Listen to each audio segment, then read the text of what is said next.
بله ورځ د ایشیا لوی محدث د عالم اسلام یو عظیم او لوی جلیل القدر محدث او چې د دې وخت د حدیثو لوی امام دی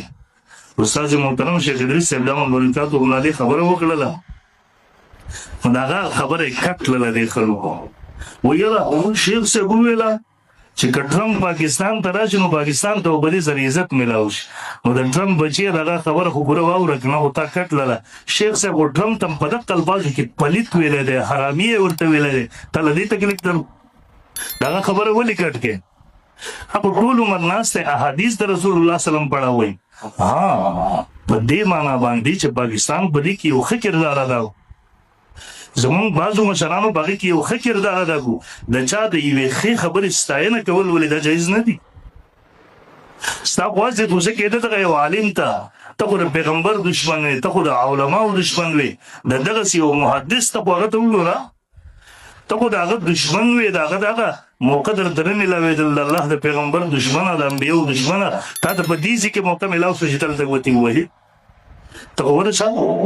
د هغه د بخاري شریف ختم یې در ټوله دنیا ورباندې ګواه ده د هغه ژړاګانې د پوره امت دپاره د پوره انسانیت دپاره ته ورسه ته په بل ځای کې چېرته نظیر پیدا کړي هغه د پاکستان د مسلمانانو دپاره هم جړه کړې ده د افغانستان د مسلمانانو دپاره هم جړې ټوله دنیا دپاره د مسلمانانو دپاره جړه هر وخت د هغې درد او فکر ورسره وي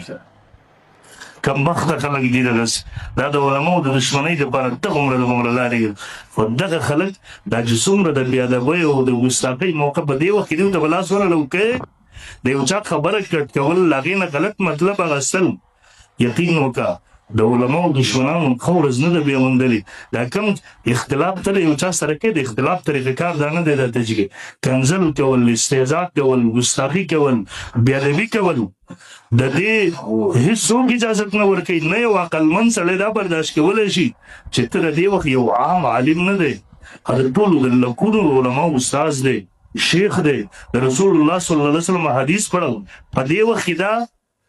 امتیاز دته میلاو دی 3,000 هر کال علما د شاګردان فارغېږي په دا پوره ایشه کې په پوره تاریخ کې دغسې یو ته څوک نشي پیش کولی بس بهرحال الله دې هدایت وکړي دغه ګستاخانو ته خو بعضې هم کې هغسې انشاءالله الله به عبرت ګرځوي که په دا وخت کې شیخ ادریس صاحب ولی الله نه وي نو په دې وخت کې زه بیا بل ولی الله منم چې ژوند او زندګي پړنا پړانه کې دی د عوامو خواصو محبت الله د هغه محبت عوامو خواصو په زړونو کې وراچولی دی ایا دا د هغه د قبولیت دپاره کافي نه ده ته به د سپي په شان خوله به دي مونځ به دي نه خبر بېلماسه به ګرځېږي تکه غپ غپ وکړي هغه ته به څه نقصان ور ورسي بهرحال او الله به نشانه ګرځوي عبرت ګرځوي زما د خپل الله نه یقین دی انشاءالله الله به خامخا دغه ګستاخان به الله عبرت ګرځوي من عاد لي وليا فقد اذنته بالحرب الله فرمایي حدیث قدسي دی څوک چې زما دوستانو بېادبي کوي بغض دشمني ورسره فقد اذنته بالحرب رب فرمایي زه به خپله دغه سړي سره